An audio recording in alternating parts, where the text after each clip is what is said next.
जय श्री राम, जय माता दी। बालाजी महाराज की जय। एक मेरे पास में काफ़ी बच्चों के सवाल आए थे। मसाणी शक्तियाँ क्या होती है और मसाणी शक्तियों को हम कैसे पहचानें?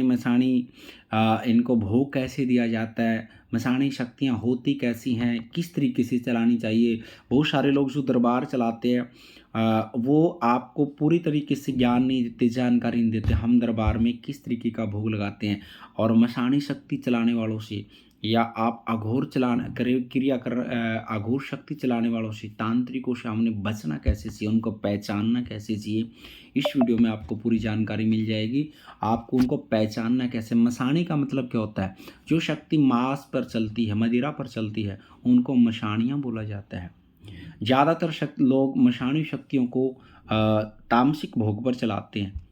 98% लोग तामसिक शक्तियों को, मशाणी शक्तियों को तामसिक भोग का प्रयोग करते हैं। 1% 2% लोग ऐसे हैं जो सात्विक रूप में चलाते हैं। लेकिन जो 98% लोग उस मशाणी शक्तियों को तामसिक में चलाते हैं, आपको कभी नहीं बताएंगे।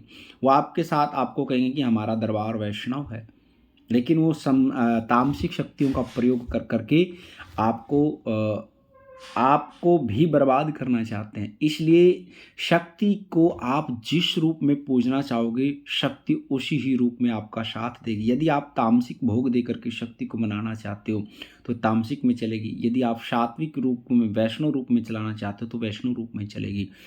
तामसिक रूप में चलने के फायदे क्या होते हैं, नुकसान क्या होते हैं? तामसिक रूप में जो भी शक्तियाँ आपके साथ में चलेंगी वो सिर्फ शमशान की और तामसिक शक्तियाँ ही चलेगी। वैष्णव शक्ति आपके साथ में कोई भी नहीं आएगी।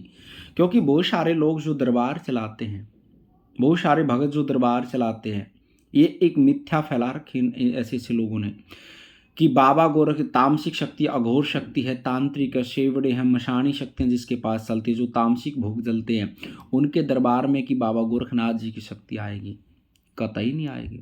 बालाजी महाराज की शक्ति आएगी, कतई भी नहीं आएगी।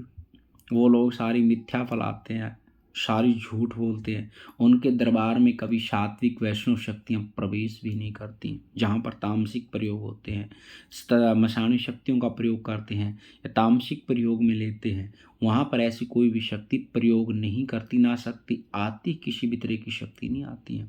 तामसिक शक्ति आप भोग देना शुरू कर देते हो तो आपको नुकसान क्या हो जाते हैं? आपके देवी देवता, पितर, नवग्रह आपसे सब पीछे हट जाएंगे। आपसे सारी की सारी शक्तियाँ पीछे हट जाती हैं और जब आप वैष्णव रूप में शक्तियों को चलाते हैं तब आपके साथ सारी की सारी शक्तियाँ जुड़ती जाती हैं। तामसिक शक्तियाँ हमेशा, जो शमशान की शक्तियाँ होती हैं, वो तामसिक रूप में ही चलती हैं। वो वैष्णव रूप में भी चलती है जब वैष्णव दरबार में चलाना चाहते हो।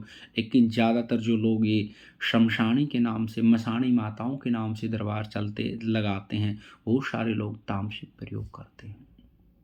वो कभी भी अपने दरबार की सच्चाई नहीं बताते। वो बाद में उन ऐसे-ऐसे लोगों को ना बर्बादी शुरू, कुछ समय के लिए तो उनको अच्छा अनुभव होगा, लेकिन बाद में उनकी बर्बादी शुरू हो जाती है।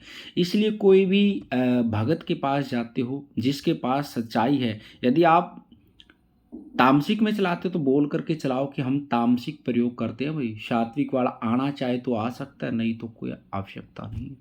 तो इसी तरह दरबारों में यदि कोई झूठ बोल कर शक्तियाँ बहुत सारे लोग चलाते हैं, उनसे सावधान रहना चाहिए। क्योंकि वो आपकी देवी, पितृ, इनको सबको बाँध देते हैं। बाँध क्यों देते हैं? क्योंकि वो आपकी तामसिक शक्तियों का प्रयोग कर कर के आपकी वैष्णव शक्तियों के ऊपर, तामसिक का मतलब क्या है? वो गंदी चीज़ का प्रयोग कर देते हैं। जैसे एक आदमी नॉन-वेज खाता है, एक आदमी वैष्णव है। वैष्णव के सामने कोई नॉन-वेज वाली कोई सामान आ जाता है, तो वो कभी प्रयोग नहीं कर पाएगा, देख भी नहीं पाएगा सामने। इसी तरह से वैष्णव शक्तियाँ होती हैं। उनके ऊपर कोई छींटा लगा देता है गंदी चीज़ का, तो वो शक्ति पीछे हट जाती हैं।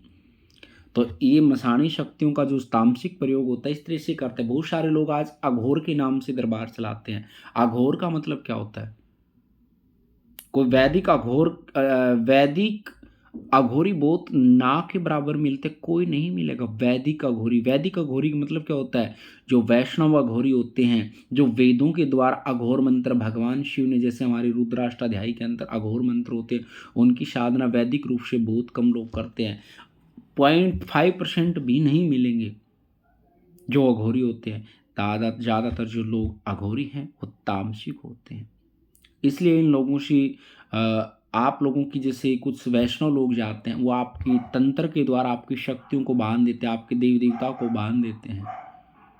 बहुत सारे बच्चे इस तरीके से भ्रमित हो जाते हैं कि हमने इन चीज़ों का प्रयोग कैसे चलना चाहिए, मसाणी क्या होती है, मसाण क्या होते हैं? मसाण होते हैं जो शमशान के अंदर मुर्दों को आप जो वो खोपड़ी वगैरह लेकर के चलते हैं, वो लोग उनको सिद्ध कर लेते हैं, उनको मशाण बोले जाते हैं।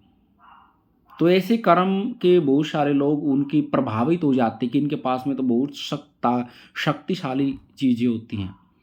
कोई भी तामसिक शक्तियाँ जो आएँगी, वो हमेशा उग्र रूप में चलती हैं। उग्र रूप में मतलब क्रोधित होकर के चलती है तामसिक शक्तियाँ। और जो वैष्णव शक्तियाँ होती हैं, वो तब क्रोधित होती है जब उस भगत का या उस सामने वालों का कोई गलती करता है, तब क्रोधित होती है। नहीं, वैष्णव शक्तियाँ हमेशा शांत रूप में चलती हैं, या वैष्णव शक्तियों ने कोई संकट काटना होता है तब क्रोध में आती हैं, अन्यथा नहीं आती। जैसे बहुत सारी दरबार में तथाकथित माताएँ या बहुत सारे लोग हैं, बाल पकड़ना शुरू कर देते हैं एक दूसरे की, भयंकर कोई ऐसे कोणी मारता है, ऐसे कभी शक्ति प्रयोग नहीं करती। शक्ति सिर्फ़ अपना प्रयोग बाई चांस ही गुस्से में करेगी, नहीं कभी शक्ति हाथ नहीं उठाती। ये सिर्फ़ अपने लोगों का दिखावा होता है, तांडव करते हैं वीडियो बनाने के लिए। बहुत सारे बच्चों को इन चीज़ों की जानकारी नहीं है, तो जब तक जानकारी नहीं होती तब तक हम ऐसे लोगों को भ्रमित होते रहते हैं, उनके झांसे में आते रहते हैं। और कभी भी यदि आपका पूरा परिवार वैष्णव से चला हुआ है, तो कभी भी आप तामसिक दरबार वालों के दरबार में भी चले जाते हो, तो आपको तामसिक भोग के लिए कोई भी आपको बोलता है कि तामसिक भोग देना ही है, आपकी क्रिया तामसिक से ही कटेगी, ऐसा कुछ नहीं होता भई, सात्विक से भी कटती हैं। वही प्रक्रिया आप एक पतासे से काट सकते हो, एक मांस दे करके काट सकते हो। वो आपकी इच्छा है, मांस दे करके लगोगे तो आपको लैग लग जाएगी, और भोग प्रसाद मीठे पे चलाओगे तो आपको कुछ नहीं लगेगा। और बहुत सारे लोग शमशानों में जाने की आपको आदेश कर देते हैं, वो शक्ति वाले होते हैं, जो भगत होते हैं, कोई आवश्यकता नहीं होती है। या आप लोगों को लैग लग जाती है, फिर बर्बादी शुरू हो जाती है। तो इसलिए शमशानी, मशानी और मशान के बारे में आपको जानकारी होनी चाहिए, ताकि आप लोग किसी की बर्बादी किसी के कारण से आप बर्बाद ना हो पाओ। बहुत सारे बच्चे बर्बाद हो रहे हैं, मेरे पास बहुत सारे मैसेज आते रहते हैं, तो इसलिए मैंने वीडियो बनाने की कोशिश की। होली के ऊपर बहुत सारे मैसेज थे मेरे पास में, मशानी शक्तियाँ क्या होती है, मशान कैसे चलाए जाते हैं, मशानी शक्तियों को क्या भोग दिया जाता है, मशानी किसको बोला जाता है। तो ये मशानी शक्तियाँ होती है जो शमशान के अंदर में शक्तियाँ चलती है। माता की जितनी योगिनियाँ होती हैं, यक्षिणियाँ होती हैं, सारी मशानियों में आती है। माता की योगिनियाँ बहुत सारी जो तामसिक भोग पर चलती हैं, ये सात्विक पे भी चलती है, लेकिन ज़्यादातर लोग 98% इनको मांस पर चलाते हैं, मदिरा पर चलाते हैं। मशानी इसलिए बोला जाता है, मशानी तामसिक भोग पर ही चलती है। आपको वीडियो या जानकारी अच्छी लगी तो वीडियो को लाइक करना, और आपने कोई वीडियो में टॉपिक पे वीडियो बनवानी है तो आप अपना मैसेज कमेंट बॉक्स में लिख सकती है। माँ भगवती और बालाजी महाराज की कृपा आपके परिवार पर बनी रही। सभी को सीताराम, जय माता दी, शिव नमो आदेश।